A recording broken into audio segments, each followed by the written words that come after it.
Hello there, my fine friends. I feel like this is a perfume that deserves its own video, and it's also one that I think suits being in my silk sheets rather well because it is delicious. So, this is Paul Gaultier. This is Classique. As you can see, this is the pink tin because this is the Eau de Parfum. Try and get that in there. There it is. So, this is the 50ml. You can get 100ml bottles, but I've only seen them on the actual website, and I am not someone who tends to buy perfumes from the actual designers because they're much more expensive. So this set me back around 50 something pounds, and that is pretty much what you're going to pay for it on the grey market. I didn't want to get a second hand, I got a brand new one. But so my story with Classique really is that the original Classique, I owned that when I was much younger, when it first came out. So sometime in the 90s I would have had that. And I really only bought it for the bottle. I just thought the bottle was so glamorous and so cool. I loved Jean-Paul Gaultier. You know, he was dressing Madonna, so I just thought he was the coolest person ever. I used to watch him on Eurotrash when I was young. So I was a real fan of him more than anything else. Loved the bottle, so I got the perfume, but I didn't like wearing it. It just was far too mature for me. It was a little bit sharp on me. I still find it bitter. It's kind of a soapy orange blossom. It's a beautiful perfume. It's just the orange blossom, really not one of my favourites, and I can find it overwhelming, and I do in the original Classique. But I saw this one. I went for dinner with my friend. We went to Stratford because that's kind of halfway between the two of us. And while I was waiting for her to arrive, I went to body care, which is what I always do. I went and smelt a load of perfumes, and this caught my eye. Most of everything else I'd kind of sniffed, so I was like, whatever. And I was like, I wonder why that's got a pink tin rather than the normal silver tin. So I went over to have a look, and then I saw the actual bottle. So this is what the bottle looks like. Oh, she's glamorous. She is glamorous. This has a pink juice and a red body. So she is really very gorgeous, I would say. Let me just see if I can calm this down a little bit.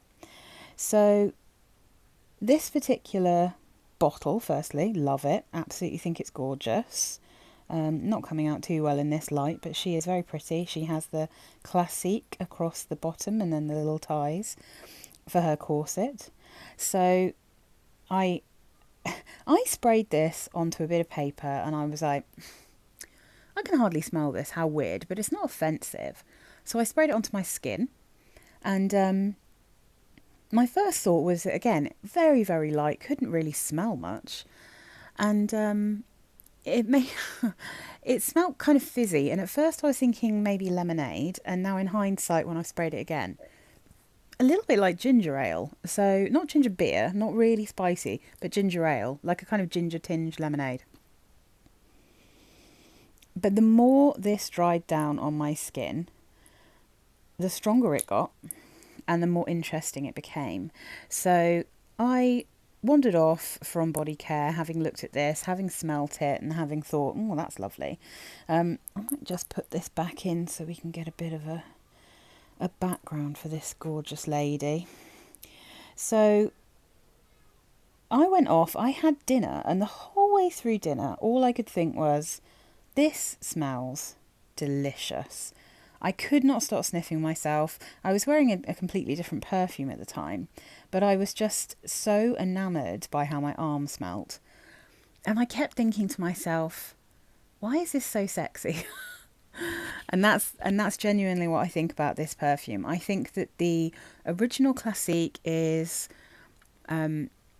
grown up. It's kind of chic, it's classic. I mean, Classique is the right name for it.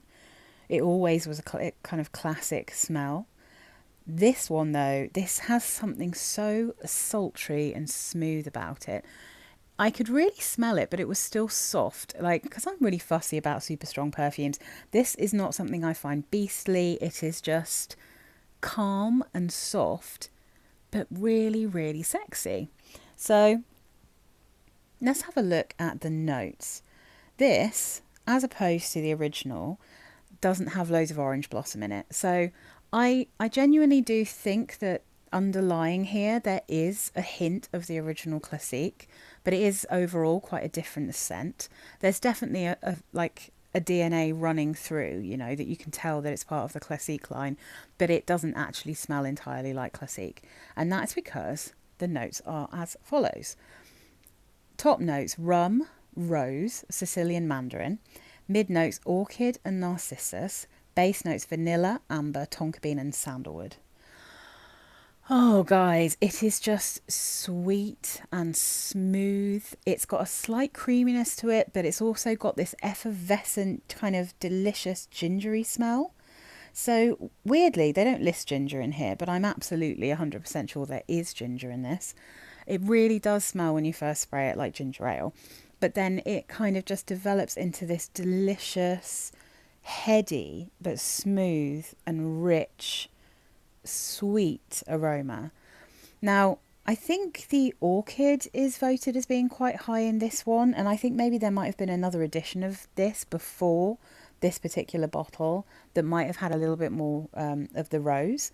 But personally, what I get in this is a lot of narcissus, and the narcissus, it reminds me of the narcissus you get in Poem, but this is a much easier perfume to wear than Poem. Poem is a little bit of a beast, and it's very strong, it's incredibly heavy, it's thick smelling. I can really only wear that one in winter. This one is a different matter. This for me is a new date night perfume. It makes me feel magical. It's just so ladylike and sensual, you know. It really does have and it's kind of, it's like subtle vampy is what I'd say about this, because it's not in your face, it's not full of patchouli, it's not too sweet, it's not too strong. It's just, if a woman walked past you wearing this, I think you'd just instantly kind of turn your head and be like, oh, she smells really good. She just smells so good. Yeah, so I just completely fell in love with this, and I was instantly like, well, this is going to have to be mine. I have to have this. It is just too beautiful to not own a bottle of it. And I didn't want to buy a second hand because I wanted to make sure I was getting exactly the right thing. You don't really see these particular ones, but you tend to see the limited edition, and I know they change notes, or they slightly change the way they smell. So personally, I was like, this is just going to have to be one that I buy properly, you know. So I went online, I found the best price I could get it for, I got it delivered, and then I went off on holiday, so I haven't had a chance to properly wear this baby yet, but I shall. And she has inspired me to make a video of perfumes that make me feel sexy, because I know everyone on YouTube likes to make drive men wild or whatever, but I don't wear perfume for men, I wear perfume for me. And anyway, my husband, and generally speaking the men I know, they don't seem to like the sort of things that people choose on YouTube. They definitely don't like La Nuit Trésor or any of that kind of thing. They don't like Coco Mademoiselle. They just don't like most of the perfumes that people say are sexy. So I just want to make one about what makes me feel sexy, and this is the lady that has inspired me to do that. So yeah, I just wanted to make a little video about Classique Eau de Parfum, because I really do think that this is an absolutely stunning perfume. I like it so much better than the original Classique, and I highly recommend it for anyone who wants to smell sexy without being too obvious. That's how I'd describe this one. I think she's an absolute beauty. So yeah, I hope this was helpful if anyone's been looking at this. Any of my subscribers, if you have this, let me know and tell me what you think. All right, bye guys.